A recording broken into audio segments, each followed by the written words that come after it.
A very good morning to you. To matters in Ukraine, peace talks between Ukraine and Russia are expected to resume in Turkey this week, as the Ukrainian President Volodymyr Zelensky says his priorities are sovereignty and territorial integrity. It comes as Ukrainian forces are continuing to hold back Russian troops, aiming to gain control of key roads and settlements in the city of territorial integrity that Zelensky talks about, obviously a key phrase. Here, major plans to rejig the school system in England are published today in the long-awaited schools white paper, including extra support guaranteed for pupils falling behind in English and maths. The Education Secretary, Nadine Zahawi, has set out his vision for schools over the next decade, although the idea that schools in England will have to provide at least 32 hours of teaching per week have been queried by head teachers. Let's speak to Nick. Schools do teach, don't they, between 9:15 and 3:15, so that sort of 32 hours seems a slightly odd guarantee.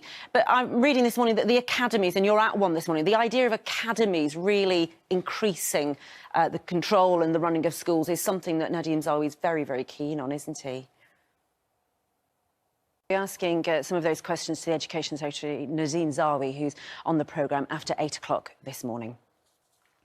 Prince William has held what's been described as crisis talks with senior aides to respond to the backlash of his and Kate's royal tour of the Caribbean after a series of PR blunders.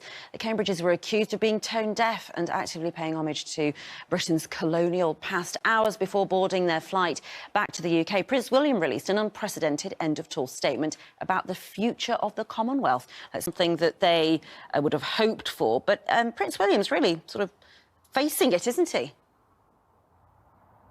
This morning, a woman with advanced bowel cancer has seen her tumours shrink in half in 3 months after taking an experimental drug. Terry Herdman joined. Also this morning, the government plans to force all... For now?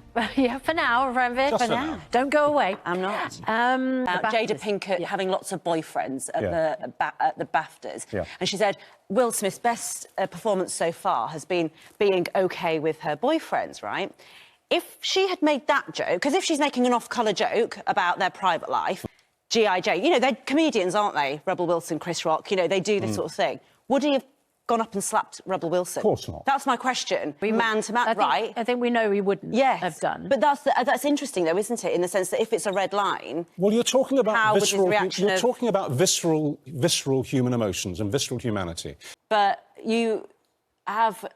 Well, I think... He obviously felt very, well, the red mist came down. Yeah. And that's a very human condition, and it's you know, it happens. So therefore, I think part of us always thinks, well, I can understand the red mist coming down, but it's about when do you decide to act on it or not. The red mist happens, right, to all of us when we feel upset about something, but acting on it... Not to the point when any of us would hit somebody. No, and I think the point you make about a joke is a good point, isn't it? It's like he felt like she'd been physically attacked. It was as though she'd been physically attacked. Really? Well, you think... Well, it was about her physical... Speech.